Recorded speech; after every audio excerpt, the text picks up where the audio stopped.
quero convidar você a abrir tua Bíblia. Nós vamos ler Provérbios 3, 6 e 7 e Isaías, capítulo 6, 8 versículos vamos ler, de Isaías. E eu procurei dar um nome a essa mensagem: adoração, uma chave de transformação. E antes de lermos, gostaria que você colocasse a mão na altura do coração. Vamos orar. Glória a Deus. Repita comigo, diga: Senhor Jesus, eu coloco a minha vida na tua presença e eu declaro que o meu coração é uma boa terra e a tua palavra é a boa semente. Semeia a tua palavra, Senhor, sobre a minha vida, porque eu sei que a tua palavra tem o poder para transformar a minha história. Fala comigo esta noite, aquilo que eu necessito ouvir, em nome de Jesus.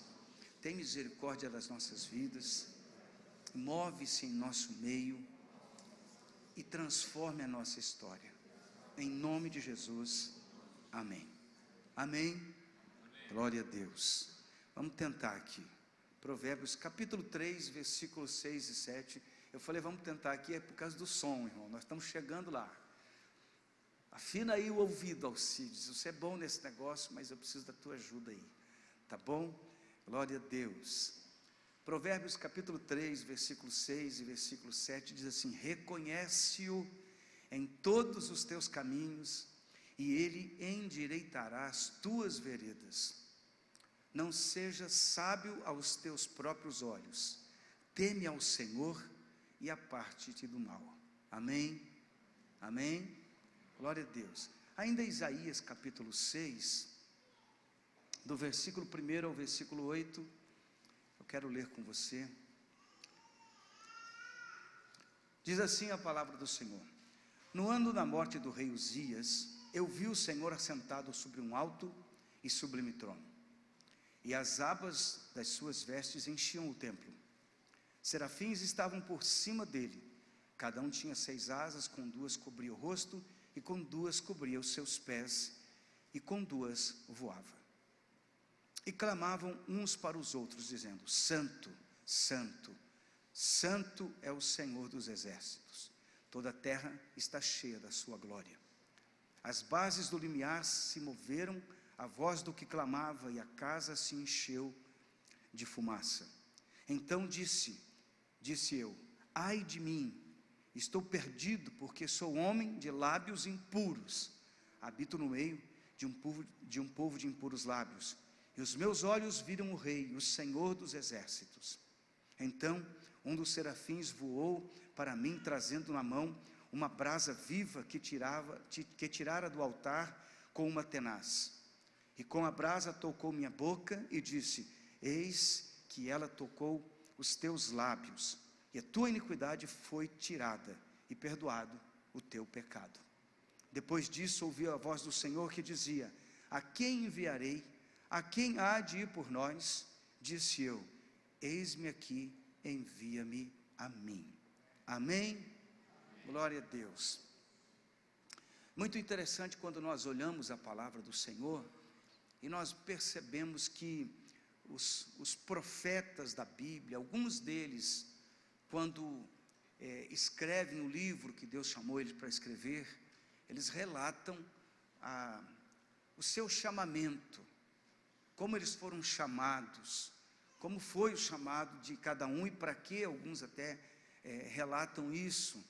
A gente vê Moisés lá na sarça ardente, o Senhor diz: olha, quero falar com você. E Moisés chega, ele fala: tira a sandália dos teus pés, porque o lugar onde você está pisando é santo. E Deus chama Moisés e convoca Moisés para uma missão. De uma maneira Deus se manifesta e se revela de uma maneira mais íntima, mais profunda para Moisés.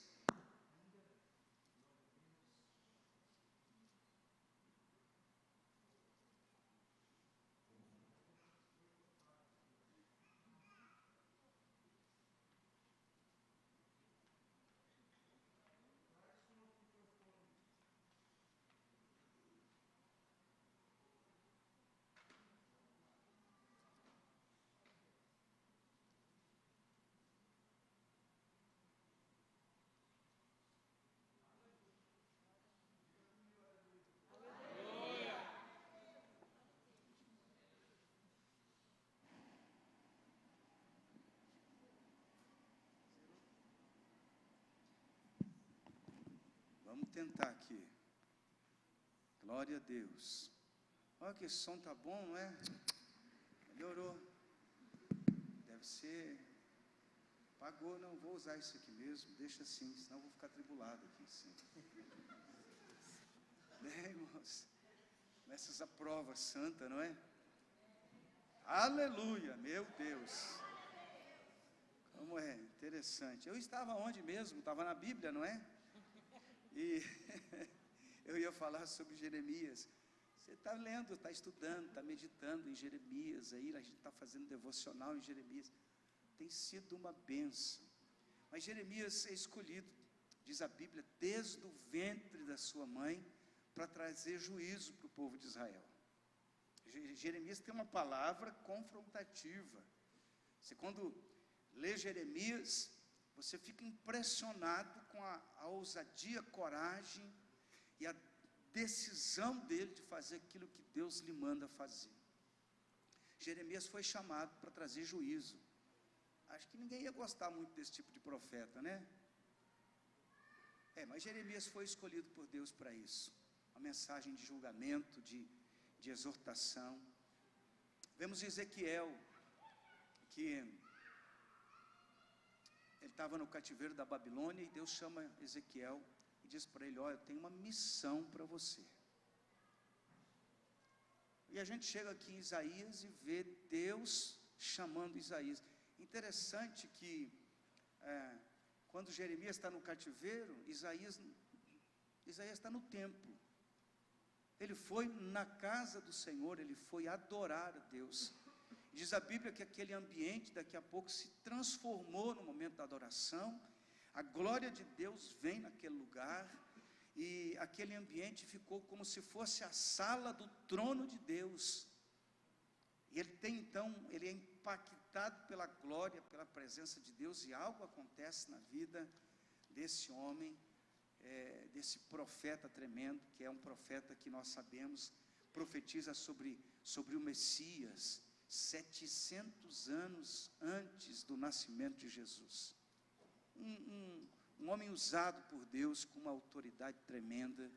E aqui aprendemos alguma coisa com Isaías a respeito da verdadeira adoração.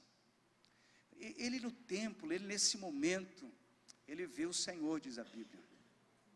Ele tem uma manifestação visível de Deus. Nem sempre isso acontece, mas para algumas pessoas, e sabe Deus o porquê, nós não temos controle disso, e nem podemos saber para quem será, para quem não vai deixar de ser. Tem momentos na vida da gente, na caminhada, que a gente vê coisas que vêm da parte de Deus que são tremendas, coisas que marcam a vida da gente.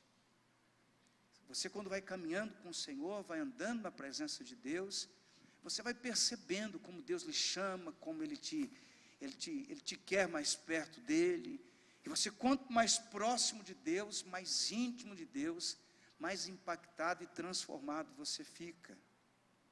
A gente, quando se distancia de Deus, também fica transformado. Eu não sei se transformado ou se transfigurado, ou se deformado. Alguma coisa vai acontecendo muito estranha, porque a gente, quando fica longe de Deus, fica com uma cara diferente. Vocês já viram isso alguma vez? Vai ficando meio com um cheiro assim de churrasco, de BR3, assim, um negócio. Fica parecendo carne pura, irmão, um negócio estranho.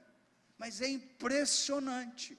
Alguém que está em comunhão, em intimidade com Deus, como a sua fisionomia fica diferente, fica transmitindo algo que transcende o entendimento natural, que fica mais na área da subjetividade, mas porém perceptível, porque você percebe, aquela pessoa tem algo diferente. Tem hora que você está conversando com certas pessoas, que você sente algo ruim, sim ou não? Mas tem pessoas que você conversa e você diz: meu Deus, como é bom permanecer com essa pessoa, conversar com ela. Ela transmite algo que vem de Deus para a vida da gente. E é tão bom quando a gente se torna esse tipo de gente para os outros, que a gente pega e começa a conversar, e a pessoa diz: fala um pouquinho mais, está tão bom essa conversa. Lógico, a tua conversa não é uma conversa que seja de qualquer outra coisa. Você está falando sobre as coisas de Deus, sobre a presença do Senhor, e isso traz um impacto, mas nós falamos e transmitimos aquilo que nós recebemos de Deus, amém, irmão? Quando você não está recebendo nada, você transmite exatamente aquilo que você está recebendo, nada. Você já percebeu, tem crente falando de Jesus e ninguém sente nada, sente até raiva, porque é coisa da mente, só do intelecto, não tem nada a ver com a experiência vivencial, de estar na presença de Deus, de ser impactado pela glória, pela unção de Deus, pelo poder de Deus. Nós podemos falar de Jesus sem ter Jesus, irmãos. Podemos falar de Jesus sem experimentar a natureza de Deus afetando a nossa natureza, impactando a nossa vida, transformando o nosso viver. Eu vejo crente discutindo de religião por aí, fica só uma discussão. Deus não está nesse negócio de discussão, Deus não quer ser discutido, Ele quer se mover através da nossa vida, amém, irmãos? A gente pode tentar pintar a religião de qualquer tipo de coisa que a gente quiser, dar a cara que a gente queira dar para ela, mas a essência de uma vida religiosa verdadeira é Deus se movendo através da nossa vida de uma maneira perceptível. Isaías, ele tem um encontro com o Senhor, e todo mundo que tem um encontro com o Senhor, meu amado, tem um processo de transformação pessoal. É impossível ter encontro com Deus e permanecer a mesma pessoa, e ter o mesmo tipo de pensamento, o mesmo tipo de atitude. Quando nós temos um encontro pessoal com Jesus, fica o sinal. Outro dia agora encontrei com alguém, eu estava no mercado, o pastor me cumprimentou, eu abracei aquele irmão, está um pouquinho alongado de Jesus, para não dizer muito, e ele falou, sabe o que acontece, pastor? Eu não sei, eu não consigo, até hoje não consegui ter isso que vocês têm. Não nasceu de novo, não teve uma experiência, não teve um encontro pessoal com Jesus, não experimentou a glória de Deus, não viveu uma vida tocada pelo Senhor. Aqui Isaías, ele contempla o trono do Senhor, e ele constata uma coisa, o trono do Senhor não está vazio, ele está ocupado, o Rei da Glória está ali, a presença de Deus está ali naquele lugar. Isaías, ele contempla a glória de Deus naquela situação, ele fala, Deus está neste lugar. Diz a Bíblia que ele vê serafins, incendiados, abrasados pelo fogo da presença do Pai. Eles estão ali, seres angelicais. Imagina, irmão, que visão que Isaías está tendo nesse momento. Ele está contemplando algo que não é para qualquer um. Deus está se revelando a ele. E ele diz, algo está acontecendo de uma maneira sobrenatural. E ele pode contemplar o verdadeiro Deus. E essa experiência, eu não sei se Isaías consegue transmitir tudo o que realmente ele teve. Mas ele viu ao Senhor. E quando a gente tem um relacionamento íntimo com Deus, coisas vão acontecer. Talvez na vida de um irmão diferente do outro. E pastor, mas eu não vi nada, eu só senti. São maneiras que Deus se revela. Uma vez eu escutei a voz do Senhor me chamar pelo meu primeiro nome, Antônio, só. Uma vez, nesses anos todos. Aquilo marcou minha vida, mas tive outras tantas experiências com Deus. Quantas vezes o mover de Deus, experiências de sobrenatural, de cura, de manifestações, de anjos, porque o mundo espiritual, ele é mais real do que esse mundo físico que nós estamos vivendo. Deus se revela, irmãos. Deus quer ser encontrado por nós, e Ele quer que nós o busquemos, e estejamos na presença dEle. Mas quando nós nos encontramos com o Senhor, pastor, eu queria ver mais de Deus, busque ao Senhor, consagre sua vida, ande mesmo na direção de Deus, você verá coisas tão tremendas na sua vida, você vai sair do senso comum, você vai ter uma experiência diferente. Você vai sair da média e vai passar a ter uma experiência com Deus. Isso deveria ser o desafio de todo cristão, não viver uma vida comum. Sabe o que eu tenho visto hoje? Eu tenho visto um monte de conversa. Tenho visto as pessoas tentando acomodar o pecado dentro da igreja. Vamos falar de santidade? Não, pastor, vamos deixar a coisa meio por aí. Vamos deixar a coisa mais light um pouquinho, porque tem gente que não gosta desse discurso. E a verdade é essa, tem gente que não gosta mesmo. Tem gente que está procurando uma religião que seja conformada à sua maneira de viver.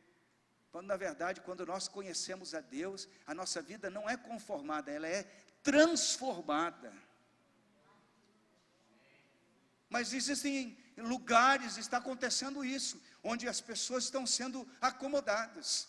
Porque o Deus da graça, da misericórdia, porque Deus me ama. Deus te ama sim, irmão. Deus ama a humanidade. Deus não ama o pecado. Deus ama a santidade, porque a Bíblia diz que Ele é santo. E nós temos que ser como Ele. Tem um tempo na vida da igreja, irmãos, e a igreja passa por isso na história, esfriamentos. Você pensa que é muito fácil falar de santidade hoje em dia? Não, não é fácil falar, porque tem muita gente que não quer saber de santidade, quer saber de bajulação do ego, quer saber de estar inflando o ego da pessoa, quer uma palavra de motivação, quer uma palavra que deixa o cara para cima, e que nada fique constrangido, que todo mundo fique numa boa. É mais ou menos o que estão procurando. Mas quando você olha para a palavra de Deus, você vê que encontros reais com Jesus, encontros reais com a pessoa do nosso Deus, transformam a vida das pessoas.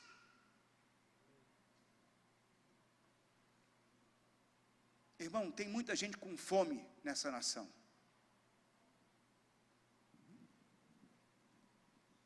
Tem muita gente passando necessidade, é verdade. Na Etiópia, se eu for lá, então, a miséria é terrível. A igreja não foi chamada para dar comida para as pessoas. O alimento do povo é a presença de Deus.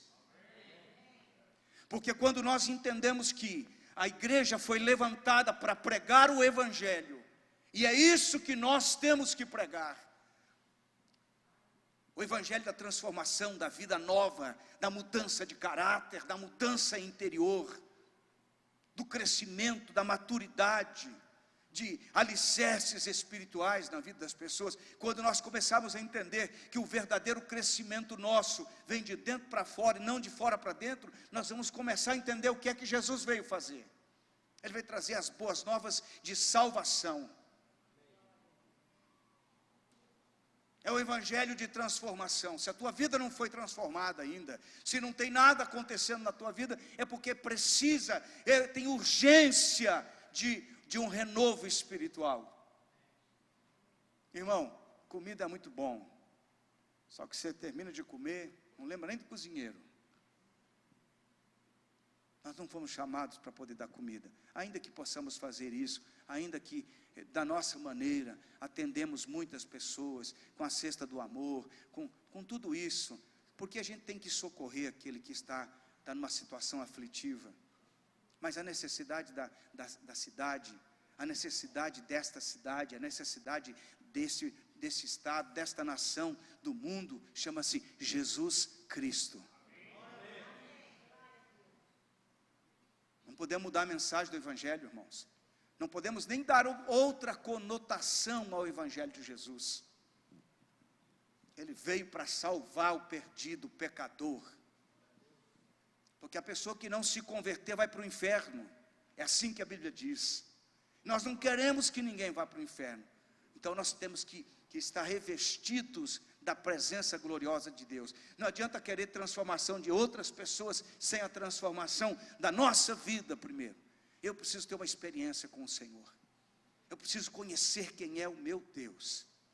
Agora, quando eu conheço o Senhor, a minha vida começa a passar por um processo de transformação. Amém? Amém, igreja? O que nós aprendemos com esta com esse capítulo 6 de Isaías, esses primeiros versículos. E a primeira coisa eu queria que você anotasse: Isaías estava adorando ao Senhor no templo. A adoração nos leva a vermos a nós mesmos em primeiro lugar. Não confunda adoração com música, irmão. Tem vezes que tem só música, adoração não tem nenhuma. Tem vezes que nem tem música e tem muita adoração. Então não confunda adoração com música. Hoje a gente vê muitas letras de músicas nesse mundo gospel que não adora a Deus, adora a si mesmo. Porque Deus tem que me servir, porque Deus tem que prestar conta para mim, porque Deus isso, porque eu. E na verdade o centro da adoração, de toda adoração, tem que ser o Senhor. Amém, igreja? Agora adoração leva para uma realidade. Isaías disse aqui no versículo 5: então disse eu, ai de mim, estou perdido. Ele cai em si, ele tem consciência de quem ele é. Moisés passou por isso, outros homens de Deus passaram por isso, Paulo passou por isso. Quando você tem esse encontro com Deus, a primeira coisa que fica claro, quem eu sou, porque de uma maneira geral o ser humano acha que é bom, acha que não, eu sou um cara legal, eu sou um cara bom, eu não adultero, eu não roubo, eu não minto, eu não mato, eu não faço isso, eu não faço aquilo.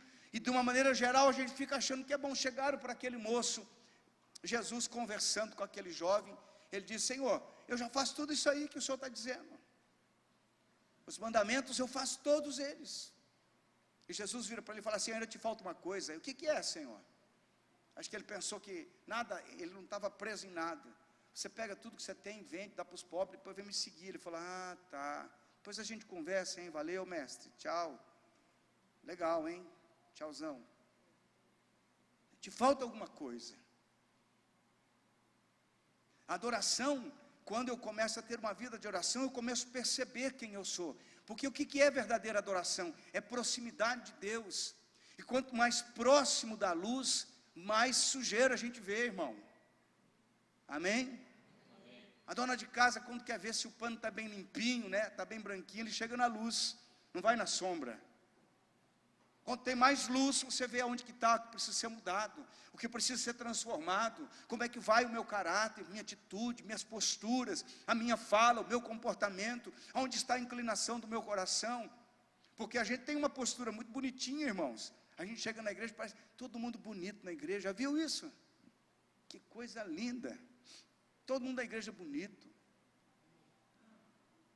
Aí você vai em casa conviver com a pessoa, você fala: meu Deus, impressionante. Tem gente ruim nesse mundo, né? Aqui dentro da igreja não, porque aqui nós somos tudo gente crente mesmo. Então, mas por aí, quando sai da igreja, só o marido sabe, só a esposa sabe, não é verdade? Aquela casca de ferida, intransigente, briguento, ruim. Eu não estou falando de ninguém aqui, o pessoal de outro país, né? Acho que em Marte, assim. Mas como a gente tem dificuldade de se conhecer, de se assumir, de aceitar quem nós somos de verdade, irmão. Que tipo de pessoa nós somos? Isaías se depara com o Senhor e ele cai em si, ele fala: ai de mim, meu Deus, o que vai ser da minha vida agora? Porque eu estou revelado, eu estou exposto, a minha vida toda está nas mãos do Deus vivo, eu não posso esconder nada de Deus. Você pode ou não? Ninguém pode. E a gente começa a cair em si e fala: mas eu estou feio na foto, estou ruim nesse negócio. Porque a vida superficial, deixa eu aqui falar contigo, irmão.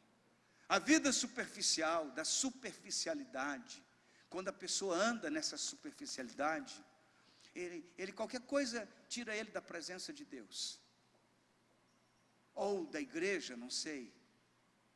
Percebe que tem sempre gente procurando uma igreja melhor? Sim ou não?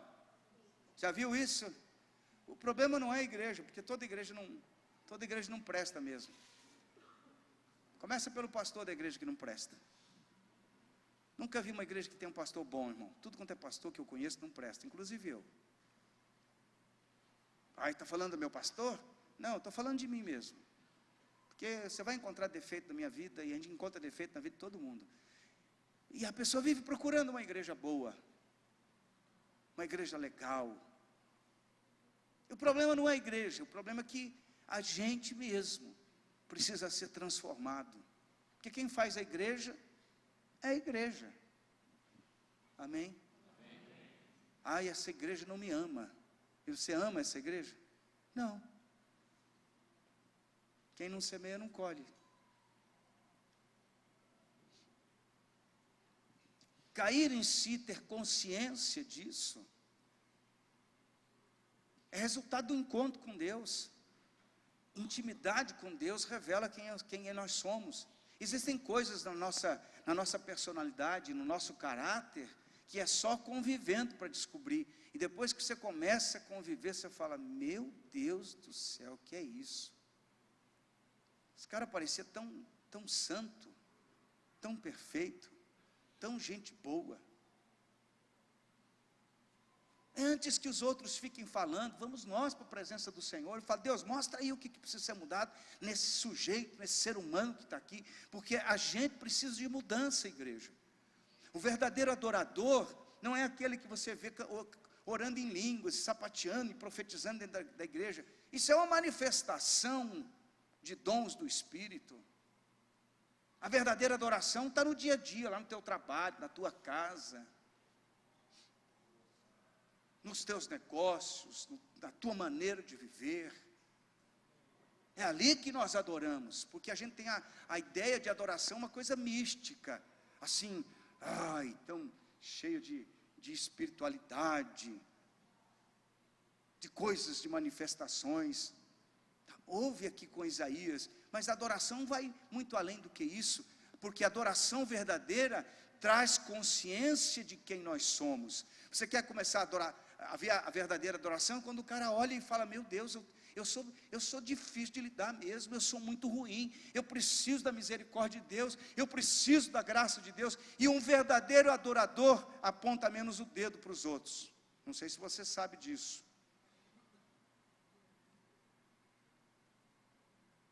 Alguém que adora de verdade,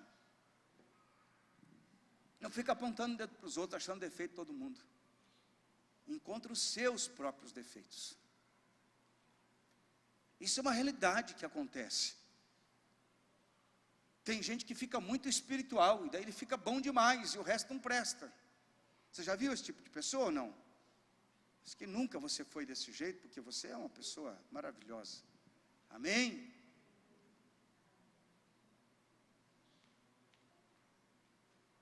A adoração, a consciência da glória e da presença de Deus na minha vida, me faz descobrir que eu preciso melhorar todo dia e muito. E quando eu encontro alguém cheio de defeito que nem eu, fala, mais um igual a mim. Olha o cara aí, ó. Então eu diminuo. Hoje eu estava compartilhando, lembro daquele jovem que um dia chegou para mim e falou, pastor, o senhor sabia que eu oro mais do que o senhor? Eu falei, irmão. Eu oro. Eu falei, rapaz, que bênção. Oro 5, 6 horas por dia. Eu falei, glória a Deus. Maravilha, hein? Ele estava tão bom nesse negócio que ele ficou orgulhoso. Eu estava andando assim, tipo, sou o cara que mais ora por aqui. Eu me lembro naquela época, eu falei para ele assim, pois é, meu irmão, vamos ver, tomara que isso permaneça firme. Eu não oro assim como você, mas eu estou orando faz 30 anos. Não parei ainda. O que o senhor quer dizer com isso? Vamos ver.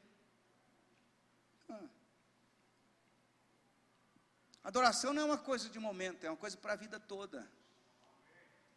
Adoração é para viver. É um processo que você descobriu que precisa melhorar, que precisa de verdade da graça de Deus. Você tem consciência de quem você é. Você tem consciência das suas falhas, dos teus defeitos, dos teus pecados, da tua imaturidade, dos problemas íntimos que você tem, do orgulho. Irmão, parece tão complicado falar sobre isso, mas você sabia que a gente é orgulhoso mesmo? Como o ser humano é orgulhoso? Sim ou não? Sim. Você é orgulhoso? Não responda não. Eu sou. Preciso melhorar. Quando é que eu descubro que eu sou orgulhoso? Quando eu fico ofendido. Você fica ofendido ou não? Você se ofende? Sim ou não? Sim. Pensei que não tinha ninguém mais aí. Eu falei, será que o pessoal foi embora? Eu não estou enxergando. Porque a gente quando fica ofendido, fica aborrecido, fica magoado, tudo isso é fruto de orgulho. Orgulho. O nosso Senhor sofreu tudo que Ele sofreu e ficou caladinho. Ele podia levantar a mão, você manda logo uma legião de anjos, destrói essa cambada que está aí. E pronto, estava feito. Mas Jesus ficou quietinho.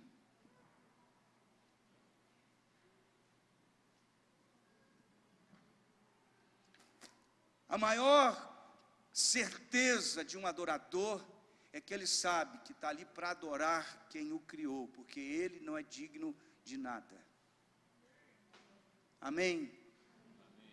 Um verdadeiro adorador, ele entende, ele compreende essa verdade. Ele compreende essa verdade.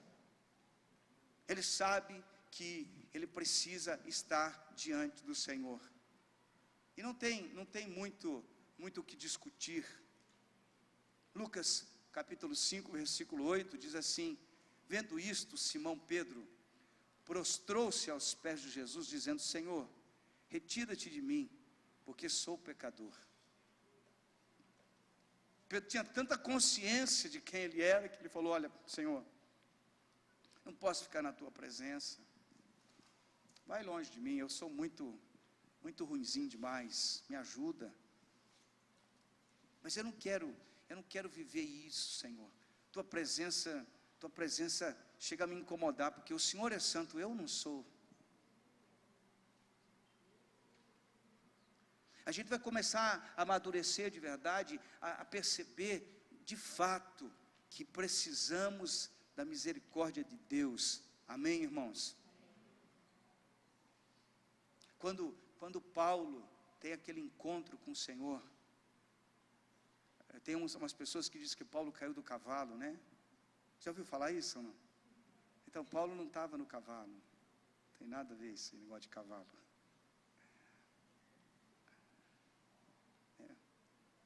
Paulo caiu do cavalo. Mas ele tem um encontro com o Senhor. E ele escuta uma voz, Paulo, Saulo, Saulo, por que me persegues? Quem és tu, Senhor? Ele sabe que está falando com alguém diferente, que tem algo diferente acontecendo. Irmão, aquele que anda na presença de Deus, tem essa consciência.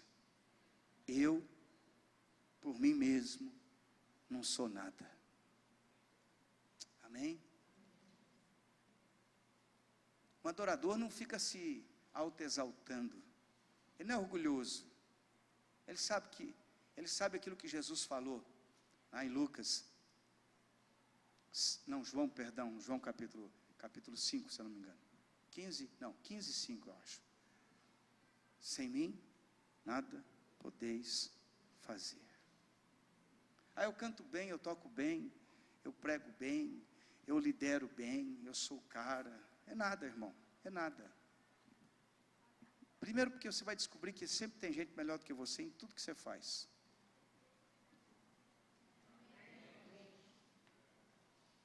Quando eu acho que eu sou o cara, eu estou indo no caminho errado de tudo na vida. Que a Bíblia diz que o que precede a queda é o orgulho. Quando você se orgulha, se exalta, se acha, você pode ter certeza, você está indo num processo de autodestruição. Você não é bom, vai ter sempre alguém melhor do que você. Em tudo, em tudo, em tudo na vida. Alguém vai ser sempre melhor do que você. E eu preciso abrir o meu coração e entender isso. Agora, essa consciência fica clara para nós quando nós estamos na presença de Deus. Pode perceber quando a pessoa vai se afastando do Senhor, ele começa a ficar autossuficiente. Ele já sabe tudo. Ele não escuta mais ninguém. O coração dele está fechado, o ouvido está fechado, o ouvido interno e externo. De repente, até o externo está aberto, está ouvindo, mas o ouvido interno fecha. Porque a pessoa só está olhando para dentro de si mesmo. Só ele sabe, só ele entende, só ele conhece. Amém? Amém? Amém. Você está entendendo bem? Não existe adoração a Deus com um coração presunçoso e arrogante. Não existe. Pode ter qualquer outra coisa, menos adoração.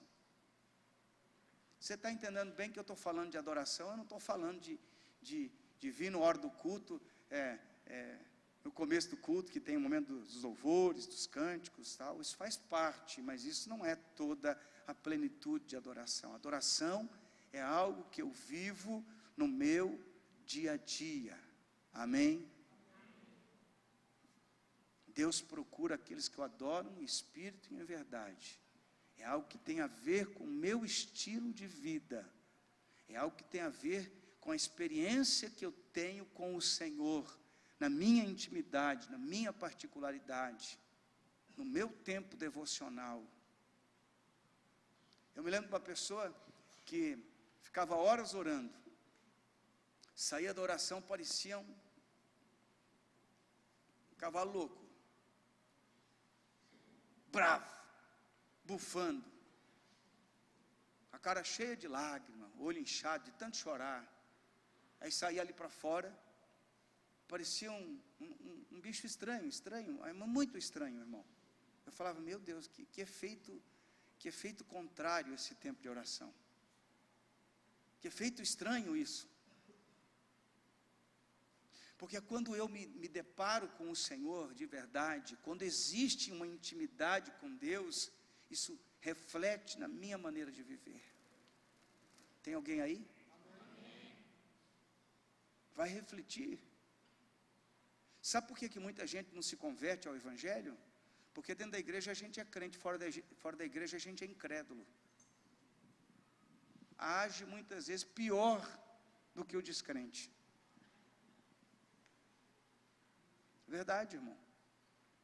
E as pessoas olham para a gente, mas fica pensando, muitas vezes eles não falam para não criar confusão. Fala, mas será que isso aí é crente mesmo?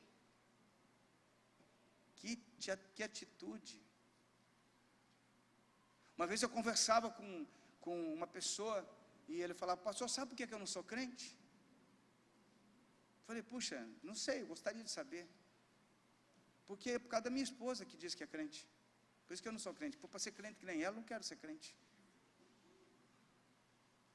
Que na igreja ela é top, em casa, misericórdia. Ninguém aguenta essa mulher.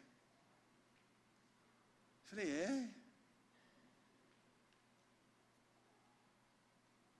E muitas vezes é assim que acontece. Porque quando eu tô realmente conectado com Deus, eu não estou conectado com Deus dentro da igreja.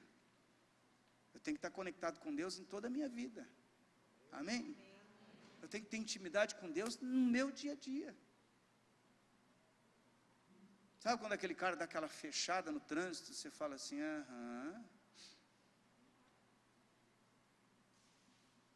Quando você passa a começar a cuidar dos detalhes da tua caminhada, do teu comportamento, da vida que você tem, das palavras que você diz. Não estou dizendo que você é perfeito, infalível, eu não sou. Mas quando você começa a estar em intimidade com Deus, essas coisas começam a ficar muito claras para você. Você fala, não, peraí, eu sou um adorador, eu sou alguém de Deus, eu quero viver para o Senhor, eu preciso viver essa vida com Deus aqui onde eu estou vivendo, neste lugar, na minha casa, no meu trabalho, por onde eu andar. Aí você vai começar a manifestar quem é Deus.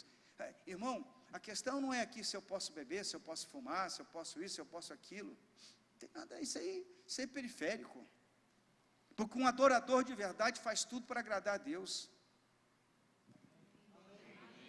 Não é um conjunto de regras, de leis, de normas, não é nada disso. Simplesmente alguém que é um adorador, ele vive para adorar o seu Senhor.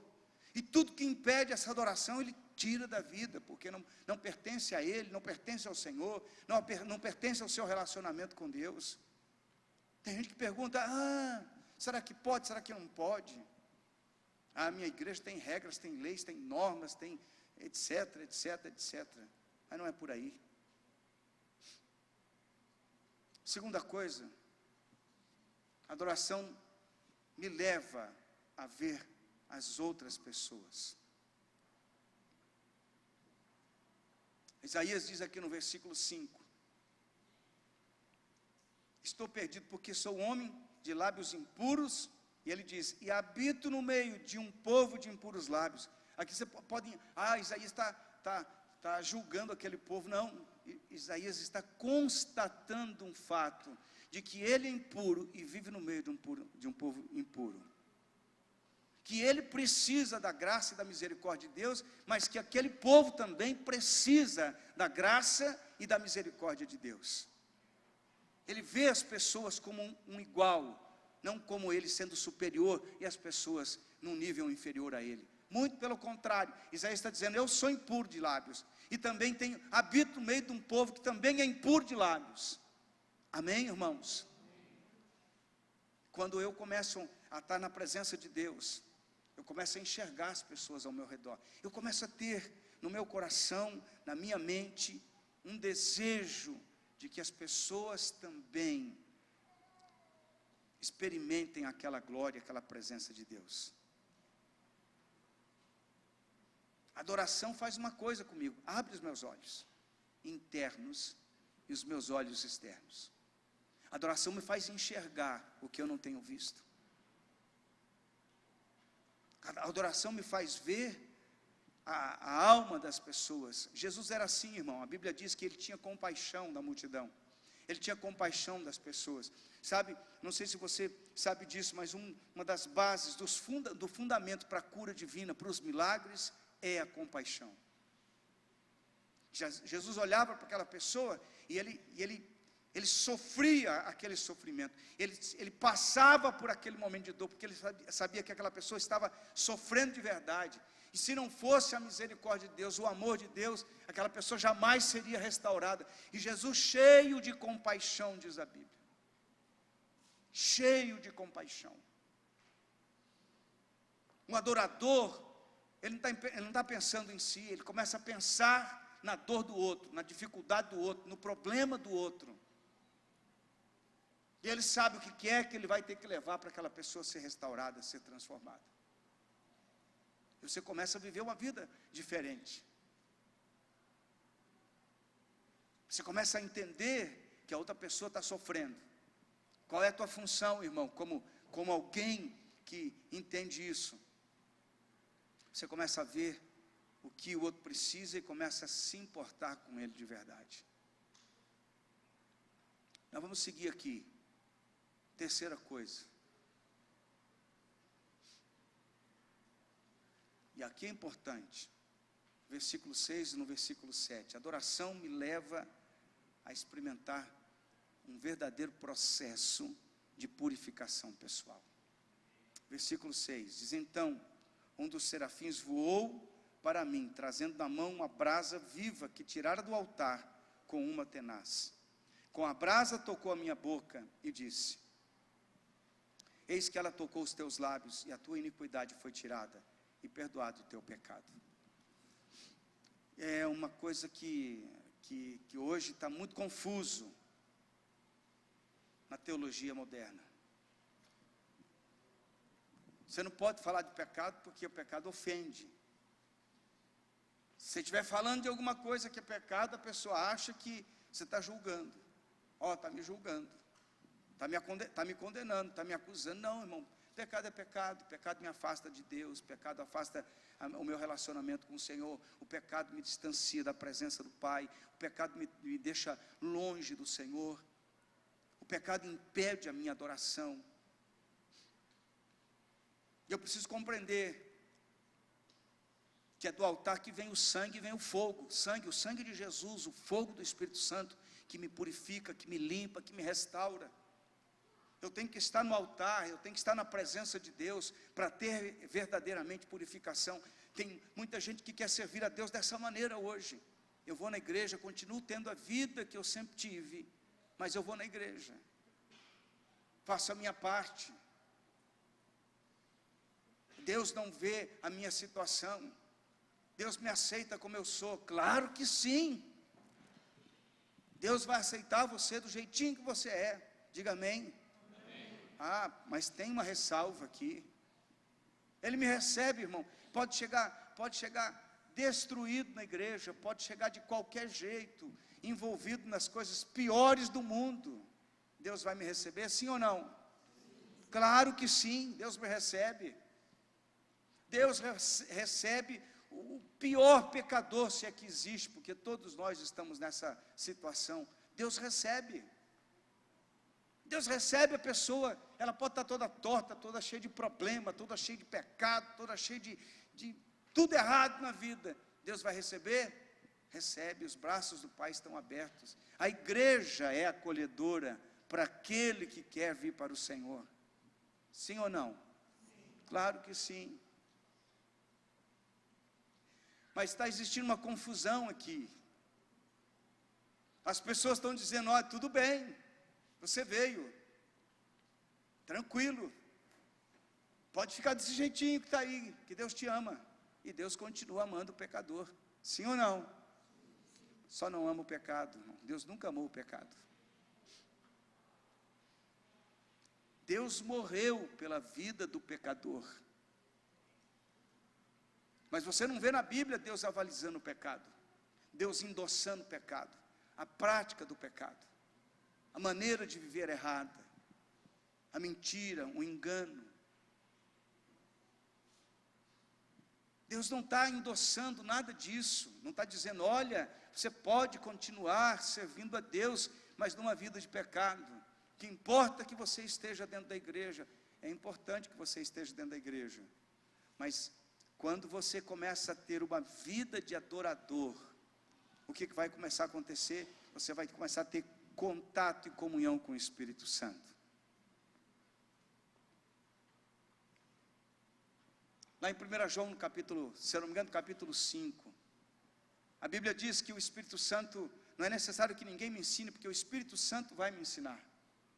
Ele me exorta, ele me diz.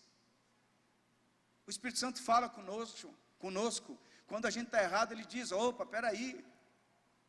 Romanos no capítulo 1 diz que ora Deus acusa e ora Deus absolve, porque o próprio Espírito de Deus coloca em nós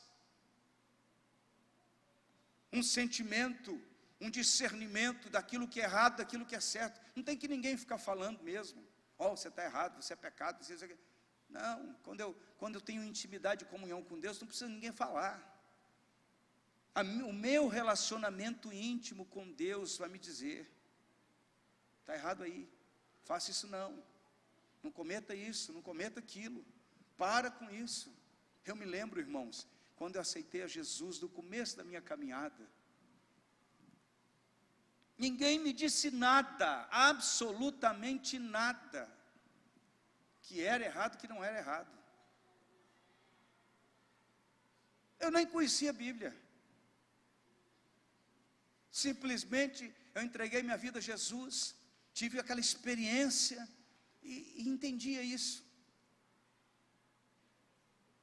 Eu me lembro de uma experiência, estava lá, eu era ainda adolescente, não podia entrar no cinema, uma idade de 18 anos, você está entendendo, né? Mas eu já era crente. Aí uma turma da igreja, vamos para o cinema e tal. E tinha lá, e eu novo na fé, eu falava: não está certo esse negócio não estou sentindo bem. Fui com o pessoal, fui lá, começou uma cena meio estranha. Eu levantei e vazei. Passou um dia, não consegui ficar em paz. Passou 2, chamei o pastor. Fui lá, pastor, preciso falar com o senhor o quê? Eu, fulano, Beltrano, fomos tudo no cinema assistir tal filme. Falou, beleza. Chamou todo mundo, 6 meses de banco.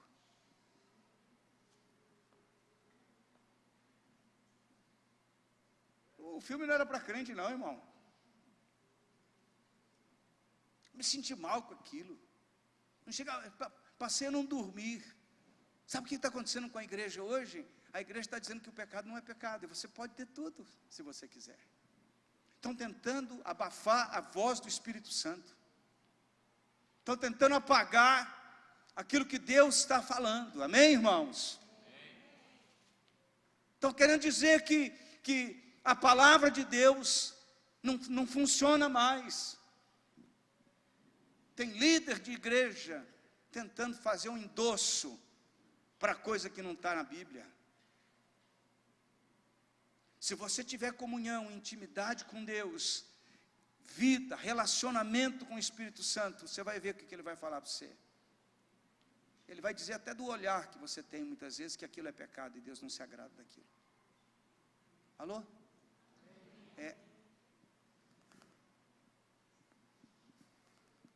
Jesus vem e complica a coisa, irmão. A Bíblia diz, não adulterarás. Jesus diz assim para ele, aí Jesus vai lá e complica. Ele fala, se você olhar para uma mulher e somente desejar, você já adulterou. Ficou feio a coisa. Porque Jesus está tratando da intenção, daquilo que é secreto, daquilo que me separa de Deus, das coisas mínimas, daquelas coisas que me afastam da presença do Senhor. Alô? Ele não está falando de religião com superficialidade, porque adoração não tem nada a ver com superficialidade. Vir na igreja, levantar a mão, bater palma, cantar, chorar, e tem uns que, meu Deus, tem irmão que é uma maravilha, e pula e tal. Jesus está falando de uma adoração que leva muito mais além. É aquela adoração em que você olha para dentro de você no dia a dia, sem estar na igreja, e você sabe que você está em aliança com Deus, e quem você não quer ofender, e quem você não quer desagradar, não é o pastor da igreja, não é o líder da célula, é Deus, é a tua intimidade com Deus, é o teu relacionamento com Deus eterno, é a tua vida na presença do Pai, é você e Deus, não tem nada a ver com o que os outros estão achando. Eu já vi essa expressão, e você já deve ter ouvido, não tem nem aí com o que os outros acham, é ou não é verdade? Eu não estou nem aí com o que os outros acham, uma boa expressão, parece que expressa a verdade, mas nós temos que estar muito aí com o que os outros acham, sim, porque nós somos reflexo daquele que nós servimos. Amém? Amém.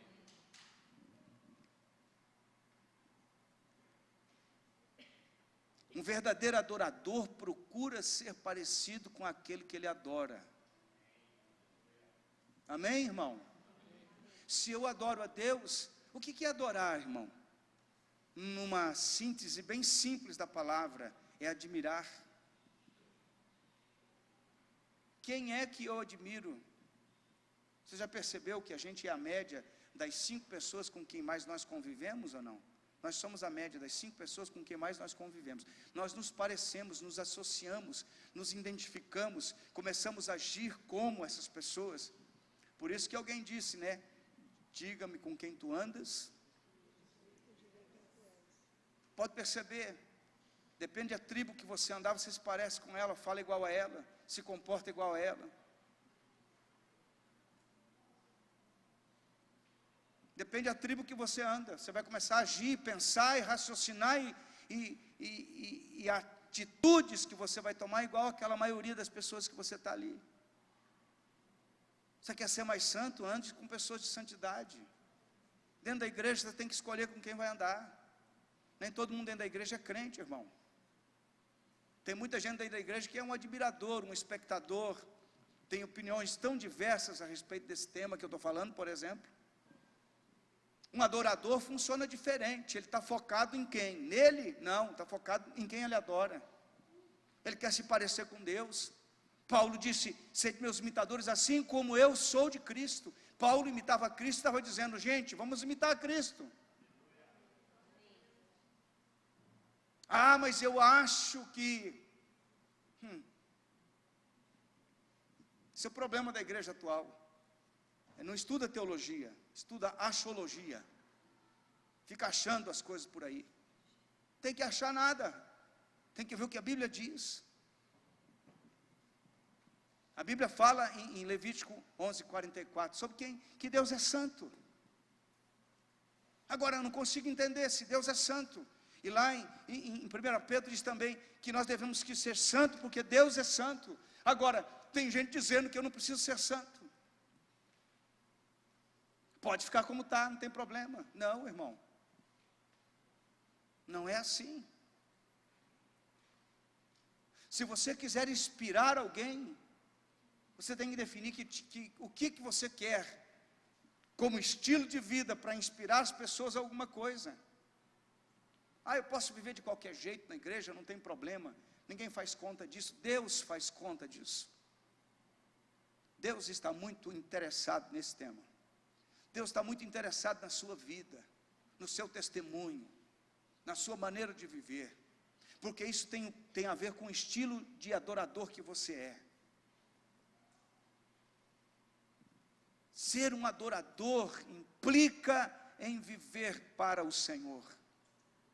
O que eu faço, adora a Deus ou escandaliza, meu irmão? Ai daquele por quem vier o escândalo. Melhor fora amarrar uma pedra no pescoço e pular no rio, diz o Senhor. E a igreja está desapercebida. E o povo está vivendo. O importante é ter crente na igreja, não importa como. Fazemos qualquer negócio. Venha, traga o seu dízimo, a sua oferta e o seu dinheiro. E aqui a gente dá um jeito na sua comodidade psicológica. Está mais ou menos por aí a coisa. Está mais ou menos por aí a coisa. Ai, mas Deus é amor. Deus é amor e é santo. E é justo. Deus continua sendo Deus, irmão. Apesar da modernidade do Evangelho, Deus continua sendo Deus. Se você conhece a presença de Deus, se você já teve a experiência de viver na presença do Senhor, de andar na presença de Deus, você vai descobrir isso no teu coração.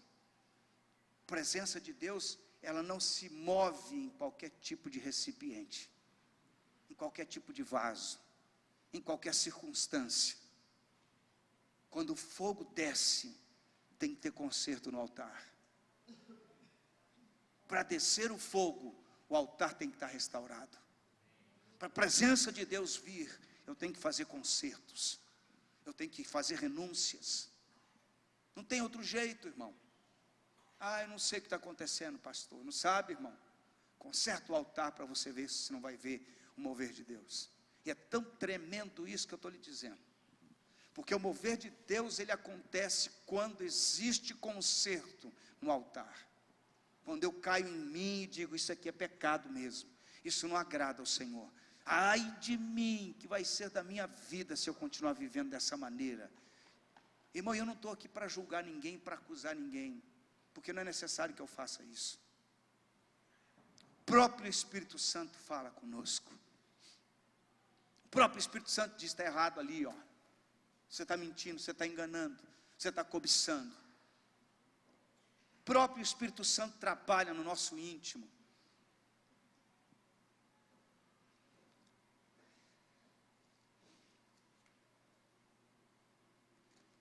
Eu preciso achar um texto aqui, vamos ver se eu consigo encontrá-lo.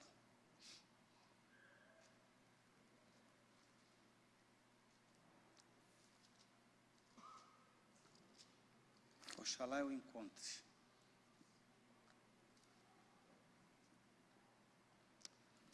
Romanos capítulo 6.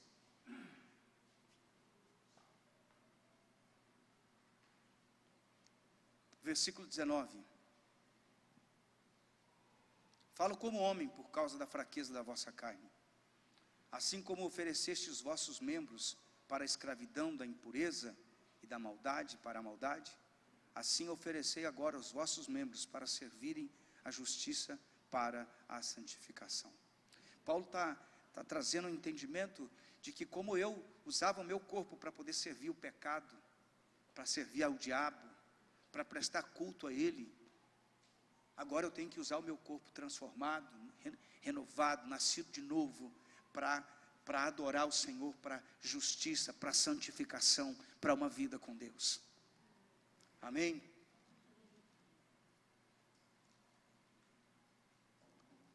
Romanos 6,16. Não sabeis que daquele a quem vos ofereceis como servos para obediência, desse mesmo a quem obedeceis, sois servos, seja do pecado para a morte, ou da obediência para a justiça. Paulo traz um pouco de luz para esse negócio obscuro. Quem é que eu estou servindo? É quem eu estou adorando. Quem eu estou adorando? É quem eu estou servindo. Quando eu estou servindo ao pecado, eu não estou adorando a Deus. Eu estou adorando aquele que se manifesta como o corpo do pecado. A minha vida, meu coração, tudo que eu tenho tem que ser para o Senhor, para adorar o Senhor, para viver para o Senhor. Não é para poder viver a satisfação da minha carne. Esse é o equívoco da igreja moderna, da igreja humanista, da igreja que pensa que Deus está aqui para me servir. Não, irmão, nós estamos aqui para servir a Deus. Porque Deus não está interessado com a satisfação da sua carne, com os teus prazeres, as tuas cobiças, os teus gostos, se você gosta ou se você não gosta. Deus não está preocupado com isso. Deus está preocupado com a sua alma, com a salvação da sua alma, com a transformação da sua vida. Pode perceber, eu quero chamar a atenção para você, quando você opta por pecar. Eu estou dizendo exatamente isso, quando você opta por pecar.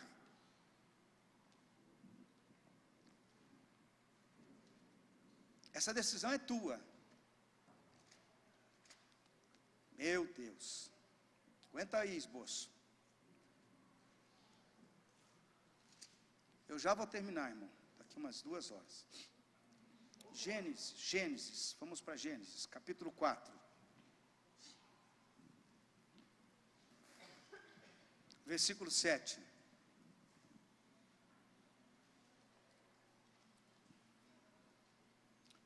Se procederes bem, não é certo que serás aceito? Aqui é aquela situação de Abel e Caim. Aí Caim vai, depois disso, mata Abel, por conta de Deus ter aceito a oferta de Caim, a oferta de Abel. A oferta de Abel representa uma entrega, uma rendição, uma adoração profunda. Quando na verdade Caim leva do restante do que ele tinha, como uma oferta para Deus, sem prioridade, sem valor principal. Se procederes bem, não é certo que serás aceito? Se todavia procederes mal, eis que o pecado jaz à porta. O pecado, irmão, ele vai sempre procurar chegar perto de você. Não existe antídoto para pecado. Não existe vacina para não pecar. Não existe um método excepcional para você não pecar. É uma questão de entendimento. É uma questão de decisão.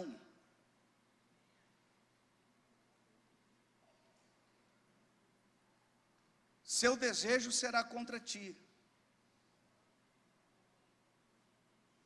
Olha o que o texto está dizendo, que o nosso desejo é contra nós mesmos. Tem alguém aí ou não?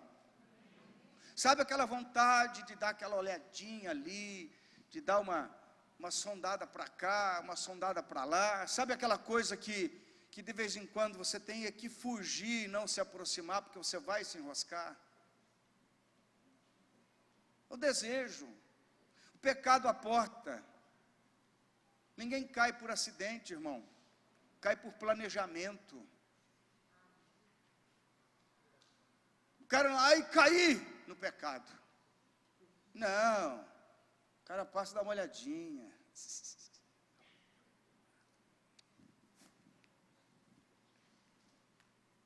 Passa essa hora. Essa hora. Oh, olá! Está indo aonde? Estou indo ali, eu também estou indo, engraçado, não é? Mentira, tudo já esquematizado o lance.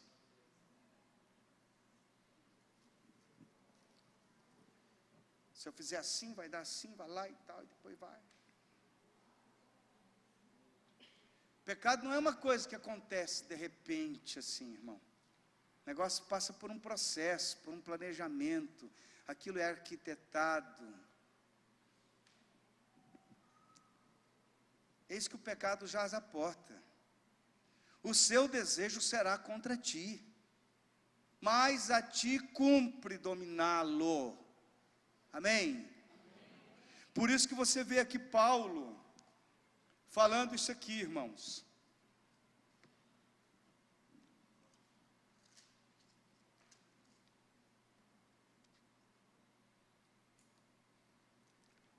Sobre essa questão do pecado, que eu preciso entender que quem eu sirvo, esse vai me controlar.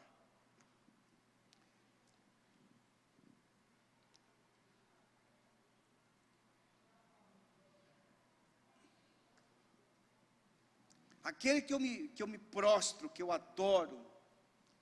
Olha o que está escrito aqui em Mateus capítulo 9. Tem aí, irmãos? Coloca para mim aí, faz favor. Mateus capítulo 4, versículo 9. Ele disse: tudo isto te darei se prostrado me adorares. Que imagem vem na tua cabeça? O cara prostradinho, né? Porque o texto está dizendo isso. Imagina Jesus prostrado adorando o diabo. Mas o diabo não está falando sobre esse tipo de adoração. Está falando a respeito de servir a Ele, de se voltar para Ele. Porque quem nós servimos, esse adoramos. Por isso que quando você comete um pecado, você passa a adorar e a servir a outro Deus.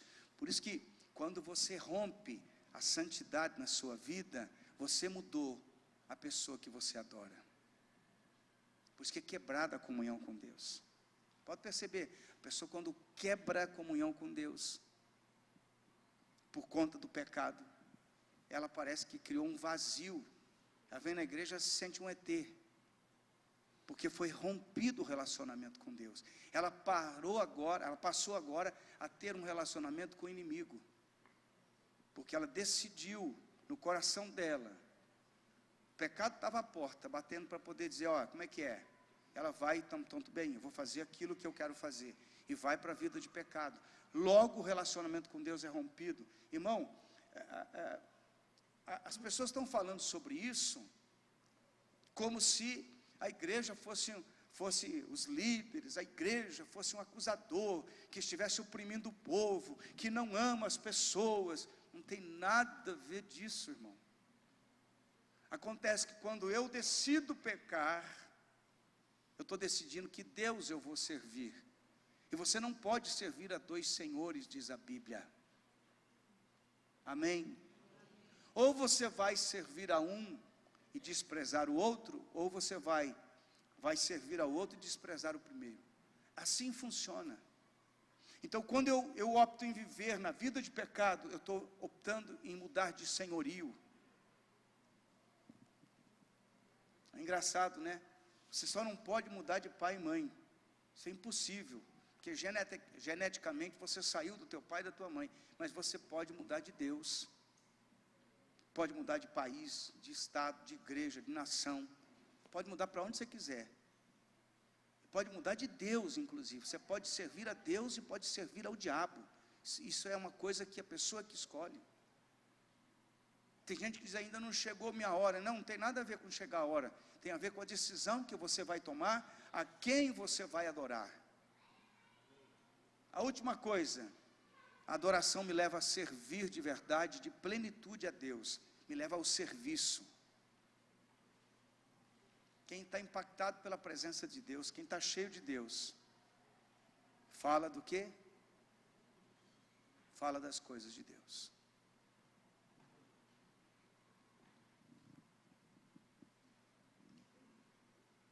Deixa eu ver se eu consigo fazer uma coisa para te mostrar.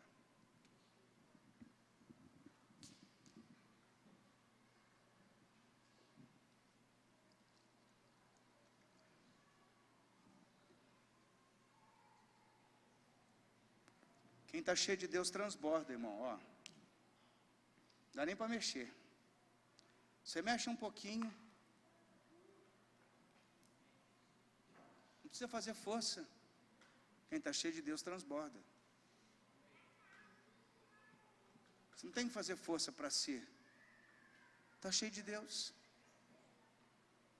Quando você está cheio de Deus, não precisa discutir com ninguém nada. Você tem que ver o que está transbordando: ira, raiva, ciúme, inveja, discussão, rancor, mágoa. É por isso que você não está tendo a manifestação de Deus. Eu tenho que esvaziar de mim mesmo.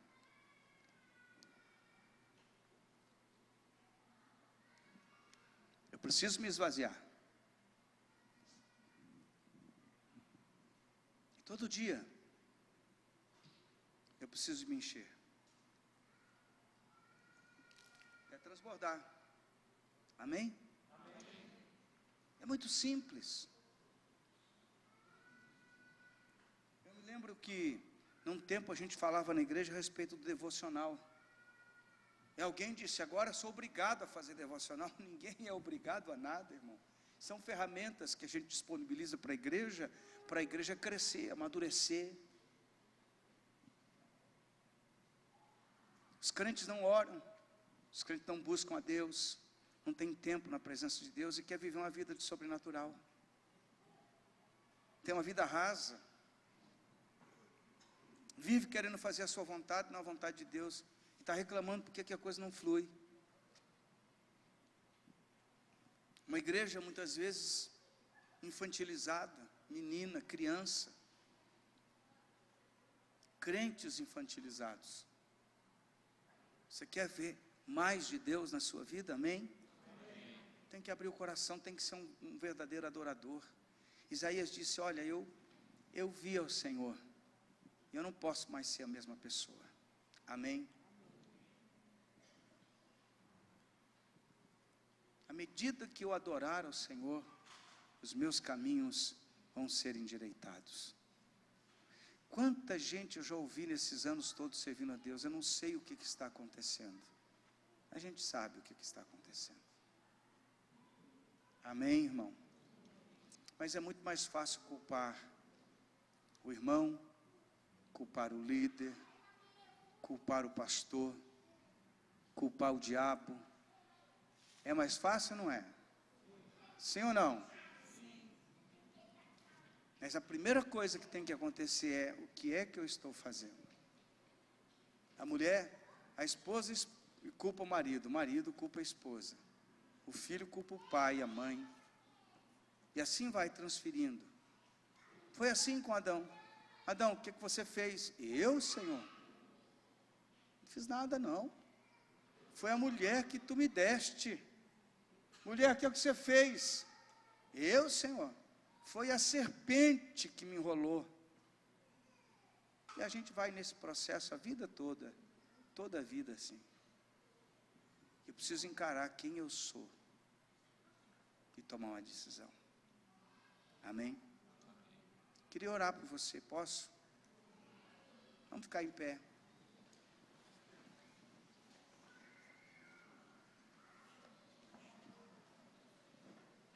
Eu não posso tomar decisões no teu lugar. Não posso fazer nada no teu lugar.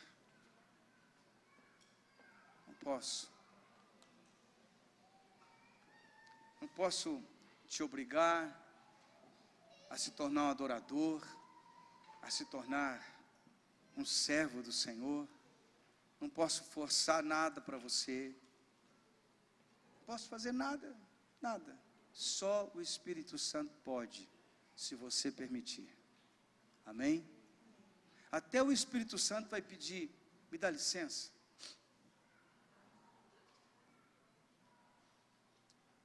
Com tantos anos servindo a Deus, eu descobri uma coisa: Deus só pode fazer alguma coisa quando eu permito. Que impressionante, Deus sendo Deus, me dá essa condição de decidir o que eu vou fazer com tudo aquilo que eu ouço da sua palavra. Outro dia alguém me procurou agora, falou: pastor, preciso da sua ajuda. Eu falei: essa não é a primeira vez. Mas eu preciso, pastor, da sua ajuda. Eu falei: certo, o que é que você quer que eu faça por você? Eu preciso disso, isso eu não posso resolver, não tenho como resolver para você. Mas o que você precisa? Preciso de orientação. Eu falei: tem certeza que você precisa de orientação? Tenho, pastor. Eu falei: muito bem, eu já te dei muita orientação. E todas as vezes você pega a orientação e joga fora. Você já percebeu que há tantos anos você está vivendo com esse problema recorrente, porque você escuta, você aceita, mas não coloca em prática. Então, minha última orientação para você, a mais objetiva, é: coloque em prática tudo aquilo que você já sabe, que nós ouvimos e não praticamos. E a gente fica reclamando do dia, da sorte, daquilo outro. Sabe, nesses anos de pastorado, o que eu vejo de pessoas sofrendo por não obedecer. Mas não é obedecer à vontade do pastor, caprichosa, aquela vontade de, você tem que me obedecer porque eu sou o líder. Não. Quando eu digo obedecer, quando você dá uma orientação para a pessoa ser abençoada, e a pessoa olha para você e diz: vou fazer do meu jeito. Nós temos um discípulo que um dia eu falei para ele: rapaz, fecha essa empresa, sai desse negócio. Ele olhou para minha cara e falou assim: um conselho difícil de dizer, né, irmão? Fecha essa empresa, sai desse negócio. Eu falei: esse pessoal não te merece. Ele olhou para minha cara e disse: tá bom, pastor. Foi lá e teimou. Está pagando até hoje as dívidas. Por que eu não lhe escutei, pastor? Eu falei: porque a maioria das pessoas não escutam conselhos. A maioria das pessoas não presta atenção nos detalhes. Um adorador está muito preocupado em agradar a Deus, não a si mesmo. Está entendendo bem? Ele está disposto a abrir mão da sua vontade para agradar ao Senhor, mesmo que isso lhe custe caro. Porque quando você diz sim para Deus, o mundo inteiro pode estar dizendo para você o contrário daquilo, mas o teu sim para Deus vai reverberar no teu futuro, na tua vida, na tua caminhada. Sabe, tem gente que não volta. Sabe por que não volta? Porque tem vergonha de voltar. Voltar atrás, eu quero dizer. Reconsiderar, recomeçar outra vez. Que Deus nos ajude a caminhar na presença dEle, a nos tornarmos verdadeiros adoradores do Senhor. Amém? Amém? Feche os teus olhos. Veja aí o que precisa mudar, o que precisa acontecer. Qual é a decisão que tem que ser tomada? Qual ajuste tem que ser feito?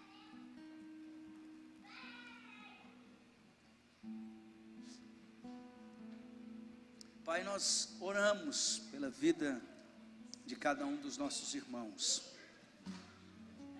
Eu peço que o Teu Espírito Santo continue falando a respeito de nos tornarmos verdadeiros adoradores. Que a Tua misericórdia, que a Tua graça, que a Tua unção prevaleça no nosso coração. Espírito Santo, nos ajude.